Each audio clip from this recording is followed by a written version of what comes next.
Unleash your engine's potential with confidence.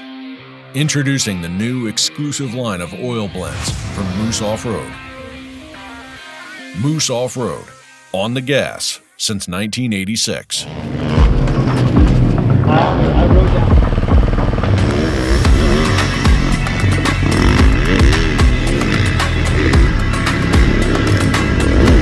It is beta time. Today we're riding the 2025 Beta 450 RX motocross bike. This is the second year of its production and they've made some significant updates for 2025 and we're excited to shake it down.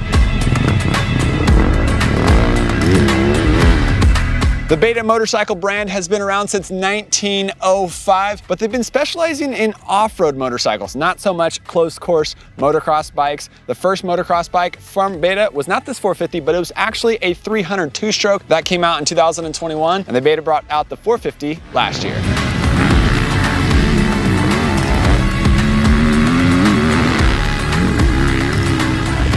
After a few weeks of riding on the 2025 Beta 450 RX, I can tell you the look still stands out in the pits. The number one thing we get when people come up and check out this bike in person is how cool it looks. It's pretty exotic looking. It's got the red chromoly steel frame and it's got the blue and red plastics. Now, new for 2025, it's all red plastics with just blue made into the graphics. Last year, 2024, they had the blue front fender and the blue front number plate. We gotta say thank you to Decal Works. They get us dialed in. They're our partner in crime when it comes to graphics, and they make this bike look pretty trick with their numbers mixed right into the stock graphics. Now, one difference for the factory team, they actually went back after the first couple Supercross races. They went back to the blue front fender and the blue front number plate just to make it look more Beta and less gas or Honda.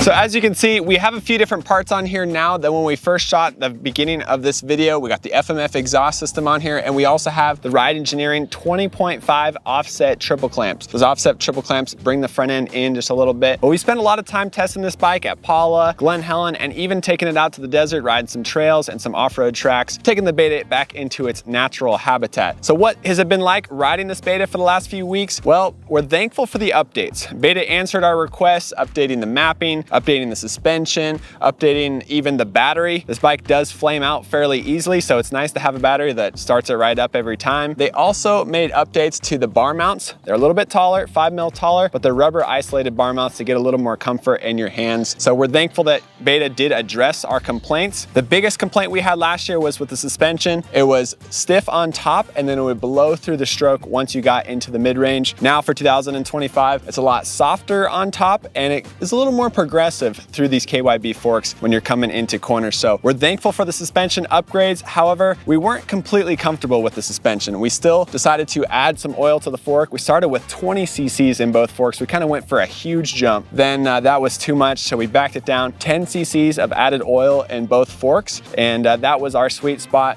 We also lowered the forks down to just 2 mil showing in the triple clamps. And then playing with the sag on the shock, we're between 98 to 105. It's kind of a big range, but that was our average for most of our test riders. And then a few of our guys actually liked 110 to just make it a little bit smoother in the corners, as this thing does like to turn very sharp. Diving into the engine on the Beta 450. Now this is a complete contrast for us. We love the mid-range, but we hate the low end and we hate the top end of this Beta 450 RX engine. Now, it's actually a deceivingly fast engine. 57 horsepower on the dyno when we tested this thing. So it does have some good horsepower, but it feels a little bit slower in motion. Wick the throttle on quickly. Now that is a complaint that we have, is when you pop the clutch, hit the throttle hard, it actually gives you a slight cut in the ignition that almost feels like KTM quick shift. If you guys have ridden a KTM Husqvarna or Gas in the last couple years and you turn it into quick shift mode and you shift up, it cuts the ignition just a split second to allow you to get up into that next gear. And that's kind of the same sound that we get when we burn blast into corners to blow up a corner, or when you're in a deep rut and you're trying to wheelie to come out of it, or wheelie over some bumps coming out of a corner. It's a slight cut in the ignition. Once you get used to it, you can work around it, you can be prepared to hear it, and it's not so weird, but it does take some time to get used to, and it was definitely weird for us to feel at first. Getting into the mid-range, that's where this bread and butter is. It wants to be short shifted and it wants to be ridden right in the mid-range. It does not want to go too high in the RPMs. Unfortunately, once you get too high in the RPMs and you hit the rev limiter, the engine completely dies and it just takes a hard dip down. It doesn't sit at red line like a KTM, like a Yamaha, Kawasaki, Honda. The other brands, they'll sit at the rev limiter and they won't endo, they won't completely slow down midway through the straightaway, where this guy, when you hit the rev limiter, it does slow down quite a bit. It has a more harsh rev limiter feel than most of the modern day 450s that we ride. So with the engine and with the power, we wanted to add an FMF exhaust on here. FMF works in hand with the factory beta team, with Benny Bloss, Mitchell Oldenburg, and the guys over there.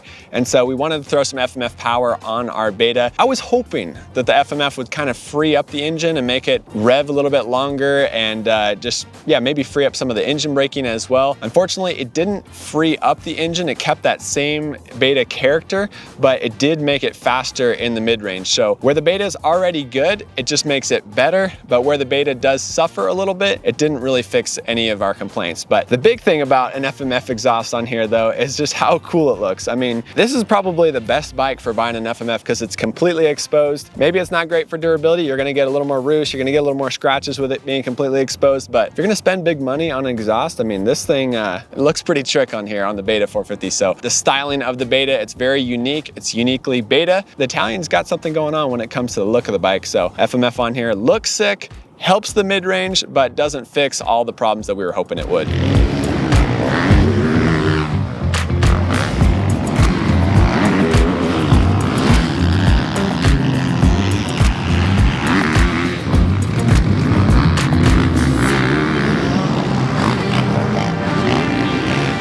Talking about the engine and how it doesn't like to be revved high up into the RPMs, that plays an effect on how it handles as well. The Beta does handle good when you ride it in the mid-range of the engine, but if you're revving it too high into the RPMs, it's gonna bind up the chassis and not wanna roll freely through the bumps, and it's gonna make it a little more difficult to get into corners. One thing that did help with cornering for us was adding the Ride Engineering triple clamps on here. Now last year with the suspension that it had, these Ride Engineering triple clamps were a non-negotiable. We had to put them on our Beta 450. Otherwise, we couldn't ride this thing. Now for 2025, thanks to the updated suspension settings, some of our test riders were okay with the stock triple clamps at the 22mm offset. For me, I still gravitated towards the Ride Engineering 20.5 offset triple clamps. What that offset does is it brings it in closer, and it does changes the geometry to actually add a little more rake to the front end and just brings the wheelbase is actually shorter, but by doing that, it does rake out the front end just slightly. So 20.5 offset Ride Engineering triple clamps. They're also split triple clamps, so they do add a little more comfort to your hands there. For me, it gives you a little more precision coming into the corners, a little more confidence in the front end. The other note to that is that the front end is already really tall. On the Beta 450, you can see how far the steering head comes up here on this chromoly steel frame. So it does make the handlebars right up tall. We put some Pro Taper Husky bend. These are flatter, lower, and a little bit wider than the stock Beta handlebars, and that did help with us get a little more comfort up here. Now, speaking on the comfort and speaking on the ergonomics,